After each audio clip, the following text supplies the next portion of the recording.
This book pissed me off. I can see very much like feeling seen and feeling represented. Ugh. This I read a couple years ago now, or last year, maybe. What is time?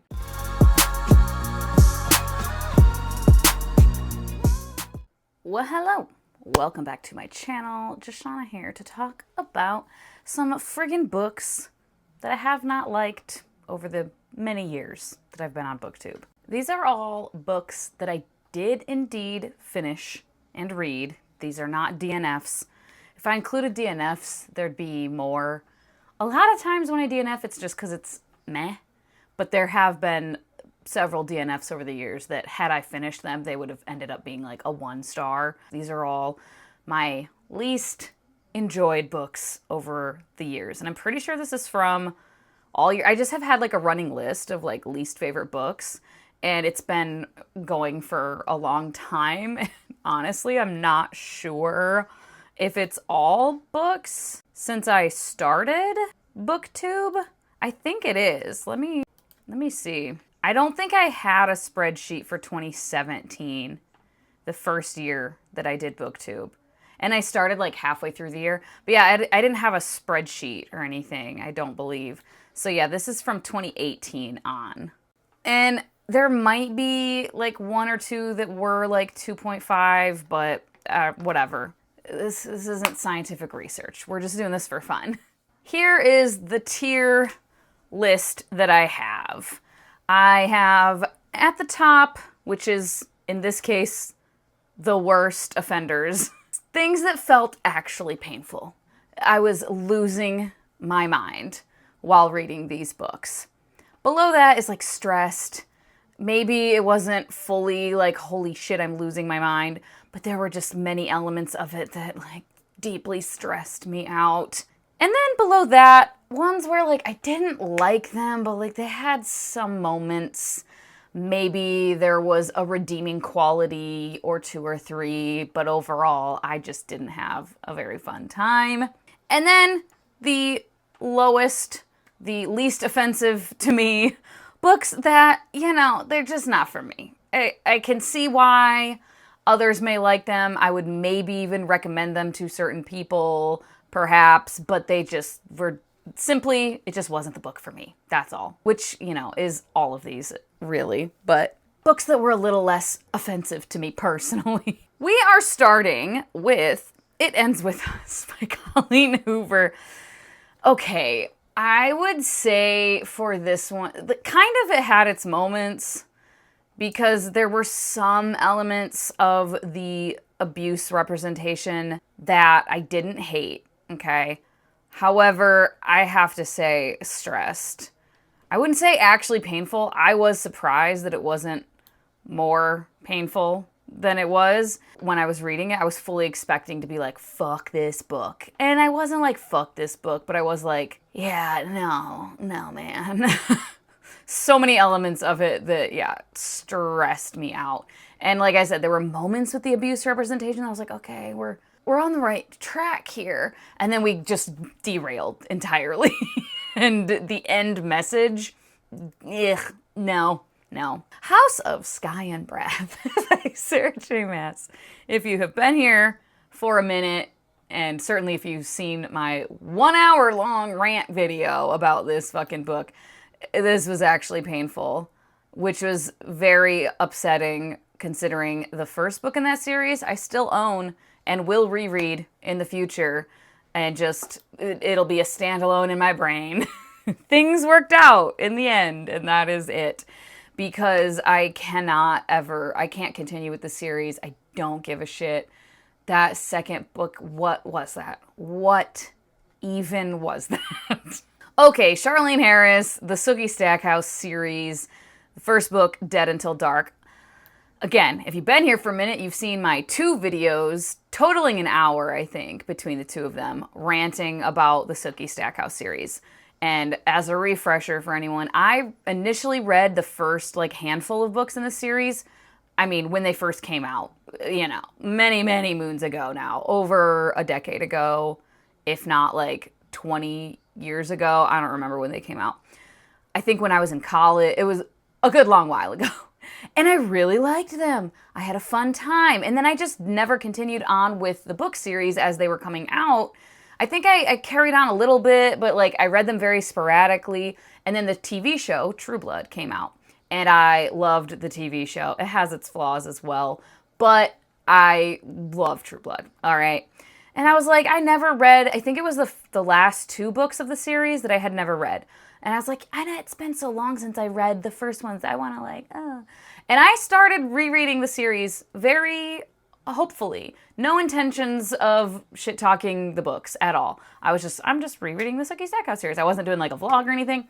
And then I started reading them. And I read the first four and was like, okay, yeah, like, I mean, there's some stuff is like, what are we doing here? But like, whatever. And after the first four books, it just got exponentially worse. I started tabbing, and I kept a spreadsheet, and I ended up making the rant videos of all of the ways in which Sookie Stackhouse sucks so bad. Oh, she's the worst. I still have the first four books because the copies I have are paperbacks that my mom works in a pharmacy, and like when magazines or books that they don't sell, like they rip the back cover off and like they can send those covers back to get their money back. So the ones I have are from that. So they have the back covers ripped off and they're very tattered and whatever. And I was like, and I do have nostalgia for those first few books. And those first few books are much less offensive than the rest of the series. They're still offensive though. Like don't get it wrong. Don't get me wrong. But I feel like I kind of want to say that it had its moments, because there's still, the series overall, I would say, is like stressed or actually painful. The first few books, they have their problems. I don't love them anymore. I have nostalgia for them though, and they're like, they do have moments where I like them, where Sookie is less annoying. So I'm gonna put that there. Crown of Gilded Bones by Jennifer L. Armentrout. This is that series. The first book is what? From Blood and Ash. And I was one of the people that read From Blood and Ash, and I fucking loved it. All right, I had a fun time. Was it a perfect book? No. Did it have many issues? Yeah. But I had a fun fucking time. Like a really fun time. And then this is the third book, right? Because it was a long while, a couple years now that I read it. Yeah, I gave the first book I really liked. I didn't give it 5 stars or anything, but I really liked it. Yeah. Then the second, I gave it 4 stars for the first book, when I was doing like star ratings all the time. And then the second book I gave 2.75. And then this book I gave 1 star. And I did technically DNF it, but the bitch was like, how long? I only had 180 pages left. And there are 645 pages. So I read over 500 pages of this book. So this is the only time I've ever technically DNF'd a book, but given it a star rating. Because I'm like, I fucking pretty much read the book. But yeah, oh my God. It was everything I loved from the first book had started dwindling in the second book and then was just completely gone by the time we got here. This, I would say, was like actually painful. Yeah, it was bad. It was bad. And it made me, in retrospect, like look back on the first book with like more disdain. You know, like if I reread the first book, I probably would not be like, loved it. I would see all the issues because I know what happens. Ballad of Songbirds and Snakes. This one, just not for me. And it was not because of the writing or anything. I love the Hunger Games series, and I loved Sunrise on the Reaping, the most recent prequel. And I wanted to love this, and I could have loved it if we were just following Sejanus instead of Snow. We would have gotten that perspective of like who Snow used to be when he was young and then who he became, because Sejanus was working very closely with him. He was around him all the fucking time. And Sejanus was just so much more compelling main character. And also, there were elements toward the end with a romance that felt, at the time that I read it, it was more recently I had gotten out of my abusive relationship, and it was genuinely triggering. Like, I'm not throwing that word around. Like, I got very, like, physically upset, heart racing, getting emotional.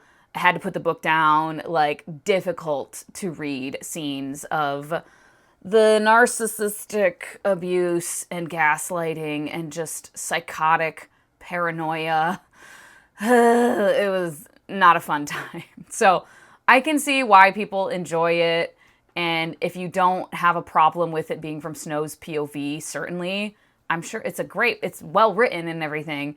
It's just not for me. Beyond Redemption by Michael J. Fletcher? Michael R. Fletcher. This is like grimdark of all grimdark. And people always were like, oh, Joe Abercrombie, blah, grimdark. And I read this years ago, and I was like, if this is what grimdark is, I don't think I want it. It's just disgusting. Just disgusting for the sake of being disgusting is what it felt like. And it just trauma for the sake of trauma. Terrible things happening for the sake of terrible things happening. Just gross, nasty, like trigger warnings, content warnings for pedophilia and for like abuse, for torture, slavery, like real horrific treatment of slaves and just of people. It was just, nasty. And I did not have a fun time. I wouldn't say it was like actually painful because I kept reading it because I was like, I kind of like these main characters. Like they're kind of cool. I want to see what's going on with them. And like parts of the world, if I remember correctly, I was intrigued by parts of the larger plot. But it was a stressful time, and I ended up not having a good time. Okay, Rage of Dragons. This book, Jesus Christ. Drama for me on BookTube. I have a video ranting about this book. I wanted to love it so much, and I simply did not. I wouldn't say it was actually painful, though, but I would say stressed, because I was just, like, kind of losing my mind with several things. Like, dude, plot holes, all right? And I posted a rant review and then got shit for it and had another booktuber talk shit about my opinions about the book, but like not saying my name. Yet after he posted his book review and being like, everyone needs to be better when they're talking about this book, and like scolding the community for not liking a book, basically, and being wrong in their opinions. After he posted that review, not saying my name, magically, a bunch of people from his audience were coming to my video and literally quoting him word for word.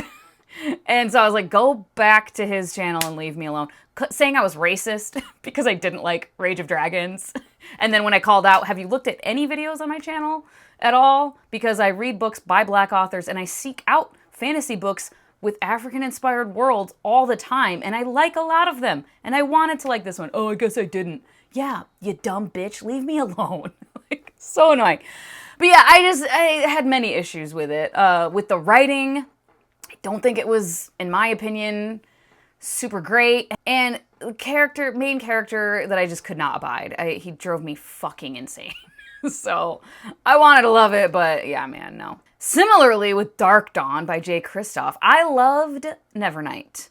I gave Nevernight and God's Grave both 4 stars, and then I gave Dark Dawn 2 stars, and I kind of hated it. It felt like we were backtracking on the character and who she was, the main character, and again, plot holes, it almost, or like issues with the plot. I just was like, what are we doing here? I didn't have a fun time. Put that in stressed. Queen Sugar by, I cannot see, Natalie Basile, I think. This one, I will say, like, I'll put this in, it had its moments, because, like, the writing, I can see the quality of the writing. And it almost isn't just not for me. There was just a fucking character in this that I hated, like, so deeply and just annoyed me. Annoyed the fuck out of me. And I was like, I want to jump through these pages and, like, punch you directly in your teeth. Oh my God. And he reminded me of a person who I used to know in my past that is a very stressful person. A very stressful person.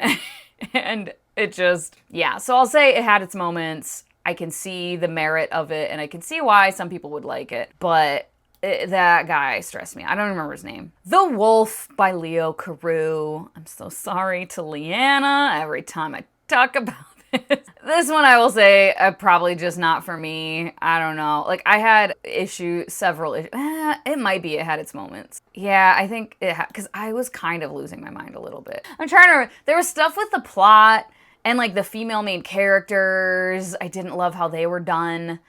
I don't know how they were written and everything. Just not the move. So this would be like more offensive on this end. Yeah, I'll leave it probably like this for now. Yeah.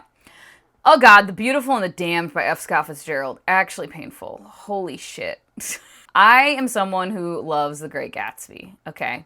Is that the only other F. Scott Fitzgerald I read? I don't know. But I tried The Beautiful and the Damned. And oh my God, some of the worst fucking characters I've ever read. I hated both of these fucking dipshits. And I don't even remember specifically why. I just remember my hate. I remember this like visceral hatred. And they're just the worst. So stupid. And it just a book where I was like, what the fuck was the point of this? Just to be like, everything sucks. Like, very cynical and just, ugh. Yeah, I hated them. I don't even remember their fucking names, the characters. I just know I hate them. Oh, The Gentleman's Guide to Vice and Virtue by what's-her-face. Cannot see the name. Mackenzie Lee, I think. Yeah. Oh, God. I wanted to love this so much. Historical, fiction, queer, and I hated the main character, a lot. But I liked his sister. I kind of want to put this in, it had its moments. Honestly, probably, yeah, actually.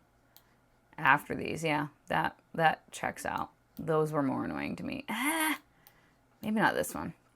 Queen Sugar, I remember almost DNFing several times. Yeah, that main character of Gentleman's Guide, I just, oh my God, hated so much. Down Among the Sticks and Bones by Sean McGuire. I read the first book. What is it called? Something about a fucking door. I don't know, whatever. The first book in this series, and I enjoyed it. I don't remember that I loved it or anything, but I was like, okay, cool. Like, I liked the concept of the series. And I just hated Down Among the Sticks and Bones because it was so, like, beating you over the head with the messaging. And this is just a prime example of, like, I like the messaging. The messaging of, like, gender constructs and forcing, like, that it's bad to force people into the very binary idea of gender and what it means to be a girl and what it means to be a boy and blah, blah, blah. I'm fully behind that message, you know? I love it.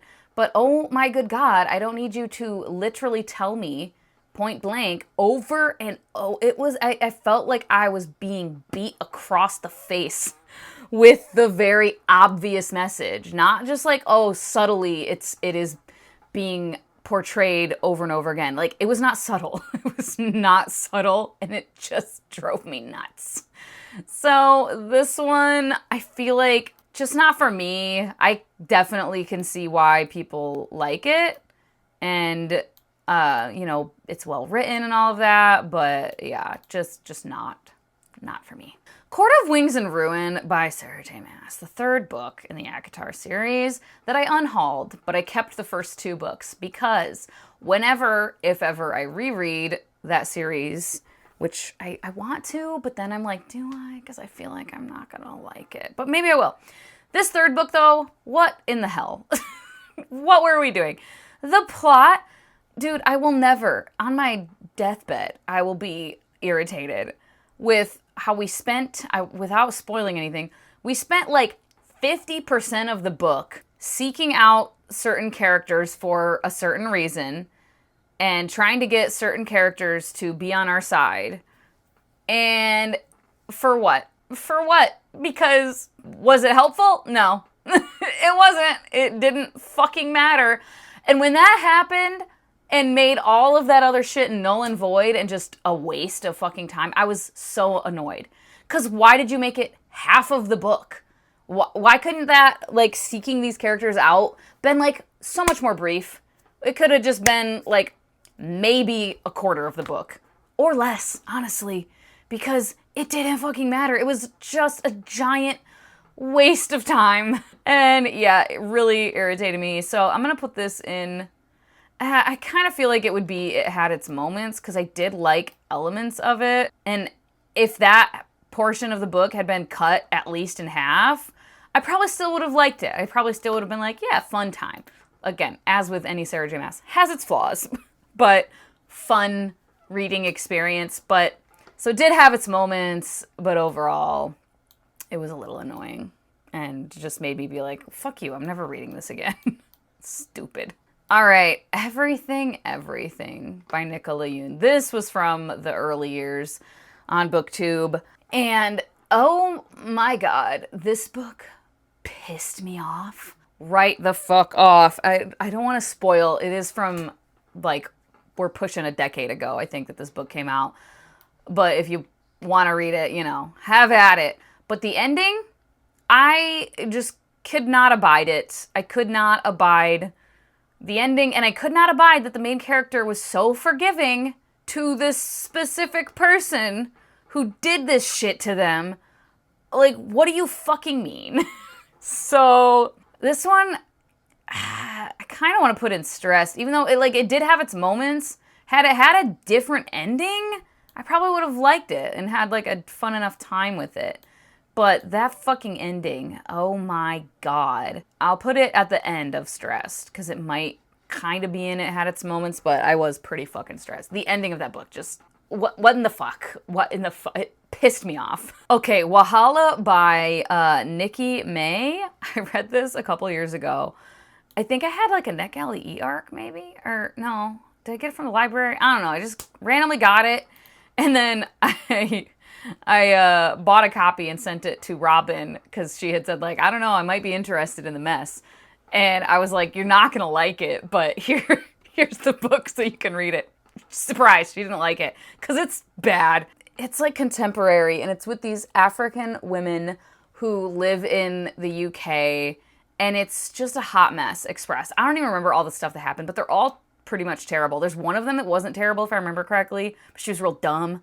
The rest of them are just awful, and they're awful to each other, and like the racism in the book, like from the author, like, I don't know, it seemed like there's like something internalized there.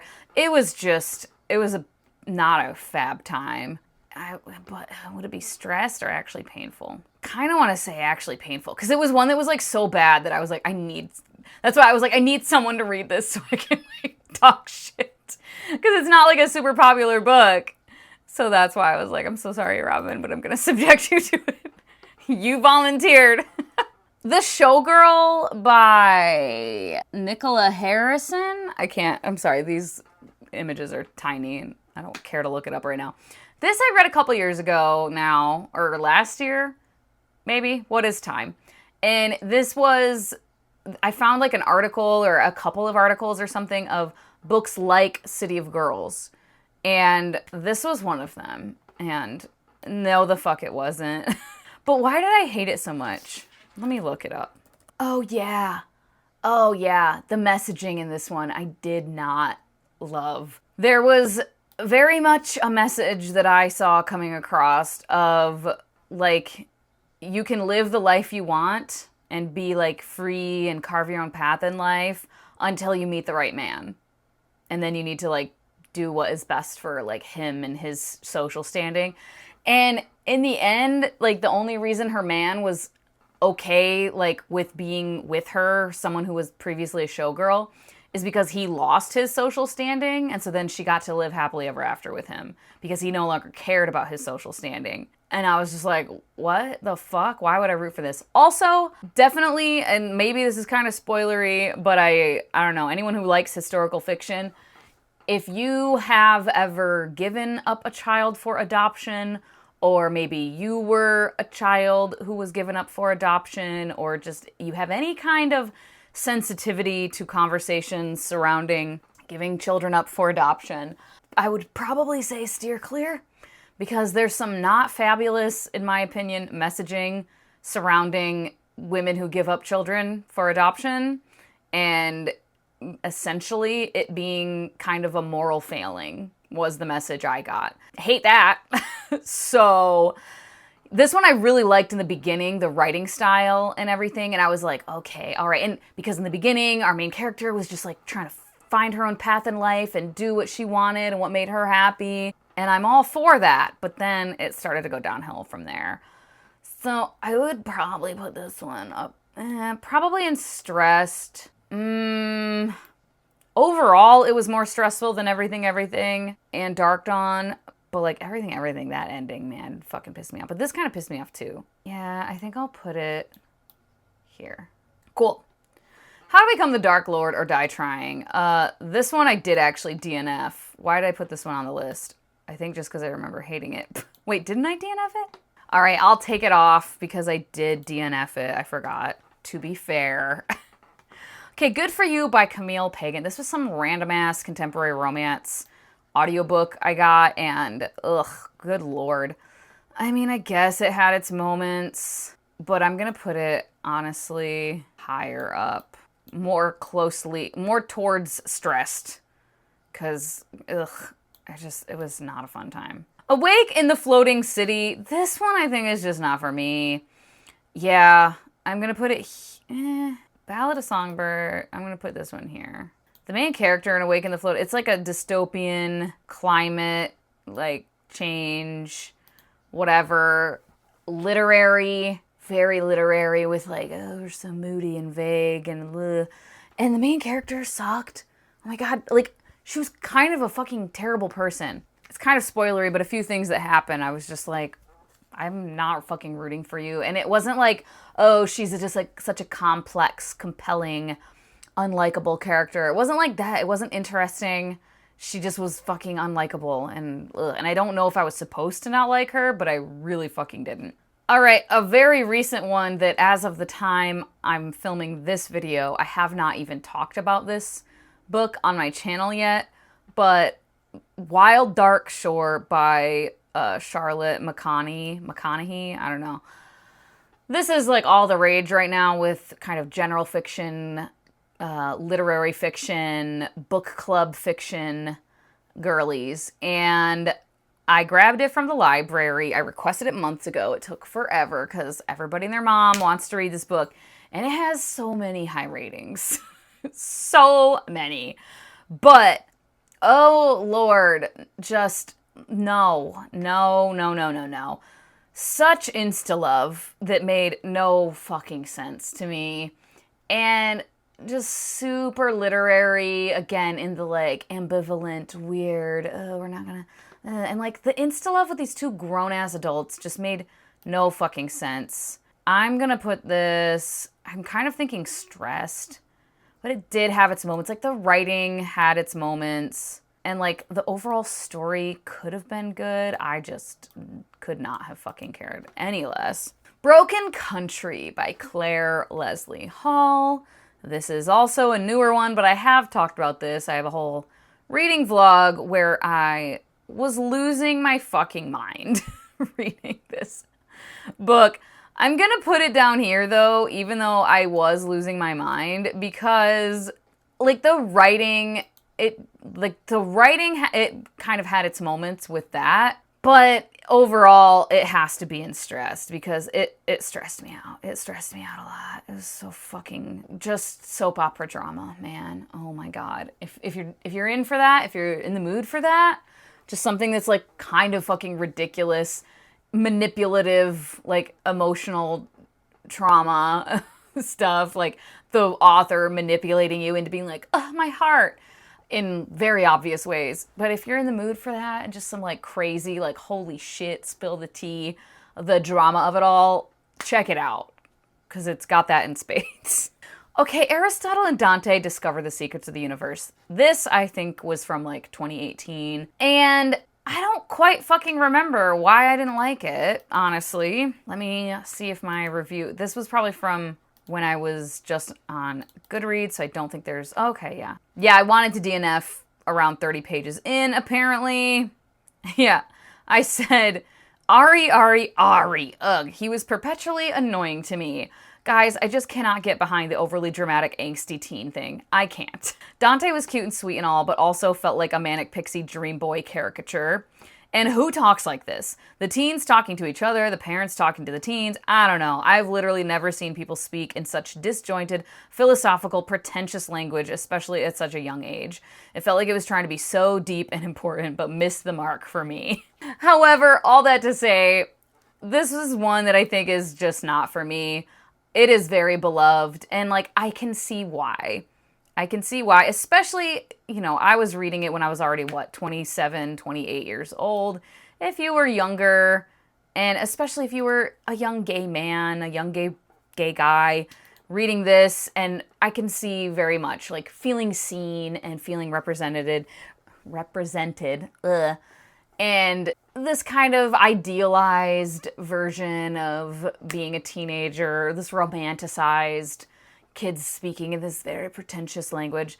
I can see why people like it, It just wasn't for me, clearly. The Sea Witch by Sarah Henning. This one, I don't remember either. It was from like 2018 or 2019, I want to say. I think it was plot stuff. Oh, yeah, and this one imported from Goodreads and doesn't have my written review on it. I feel like I remember there was something with the plot that drove me nuts. I'll put this in It Had Its Moments, just because I don't really remember. Damon Galgut, The Imposter. This was very much like a literary. Also don't really remember why I hated this. And my review is not there. Cool. I feel like this one kind of stressed me out, though, if I remember correctly. So I'll just put it here, since I don't really remember, but I feel like it did. And then, oh god, The Bones Beneath My Skin by TJ Klune. This one drove me kind of crazy. Where would I put it, though? Probably up here with Stressed. Yeah. Okay. That's all of them that I have. And I feel like this feels right. Except up at the top, what is yeah, that feels right. House of Sky and Breath being like most severely disliked. Because it was so fucking long. And it was from the beginning. This was not one where, okay, I was liking it, and then it like slowly devolved into what the hell are we doing here? Almost immediately, I was like, what the fuck is this? What are we doing here? I was buddy reading it with Ingrid and Roger, and immediately started sending messages being like, guys, I think we're in for a bad time, actually. And pretty much the only reason I even kept reading it is because I was buddy reading it with them, and it was that fun element of just like losing your mind with your friends because they felt very similarly. I think I probably hated it the most out of all of us, but they also did not have a fun time. So yeah, I think that one has to be the worst, probably. Crown of Gilded Bones is right up there though, because again, technically I did DNF. I'm sorry if that upsets you, but like I said, I read like well over 50%, if not like 75-80% of it, and just could not any longer. I read like 500 some pages. I count it. And that is all. Have you read any of these and maybe not hated them as much as me, but felt similarly, or actually really liked them and I've just horribly offended you? I'm so sorry. Yeah, these are, I think, the worst offenders. Yeah. And that will be all. You can also just leave an emoji if you want to say hello and make your presence known. As always, thank you so much for your time. Hope you have a wonderful day, and I will talk to you later. Bye-bye.